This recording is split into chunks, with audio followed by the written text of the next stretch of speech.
Sveiki, brangus klausytojai, su jumis Aušra ir podkastas 5 minutės. Slaptas pokalbis. Jis išgelbėjo mus šventosios dvasios atgimdančių ir atnaujinančių nuplovimu, ne dėl mūsų atliktų teisumo darbų, bet iš savo gailestingumo. Laiško Titui 3 skyrius 5 eilutė. Nikodemas užėmė aukštas pareigas žydų tautoje. Jis buvo labai išsilavinęs, turėjo neeilinius talentus ir buvo didžiai gerbiamas tautos tarybos narys. Kartu su kitais jis buvo sujaudintas Jėzaus mokymo. Jis labai troško pasikalbėti su Jėzumi, bet bijojo tai daryti atvirai.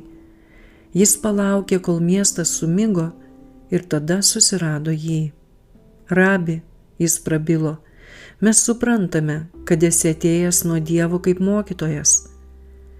Šiais žodžiais jis stengiasi išreikšti pasitikėjimą, bet iš tikrųjų jais parodė savo netikėjimą. Jis nepripažino, kad Jėzus Mesijas, o tik Dievo siųstas mokytojas. Jėzus įbedė akis į kalbėtoją, tartum tirdamas jo sielą. Savo dievišką išmintimi jis matė priešais save tiesos ieškotoją. Jėzus tiesiai, tačiau tvirtai pasakė: iš tiesų sakau tau, jei kas net gims iš aukštybės, negalės regėti Dievo karalystės. Evangelija pagal Joną 3 skyrius 3 eilutė. Nikodemas buvo girdėjęs Jono Krikštytojo pamokslą apie atgailą, tačiau į širdį besiskverbianti Krikštytojo skelbiama žinia neįtikino jo.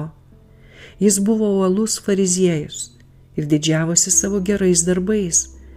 Jį visi gerbė už labdaringumą ir dosnumą, paremiant šventyklos tarnavimą, todėl jis jautė, jog yra užsitikrinęs Dievo palankumą. Jį išgąsdino mintis, kad Dievo karalystė yra pernelyg tyra, kad jis galėtų ją regėti toks, koks yra.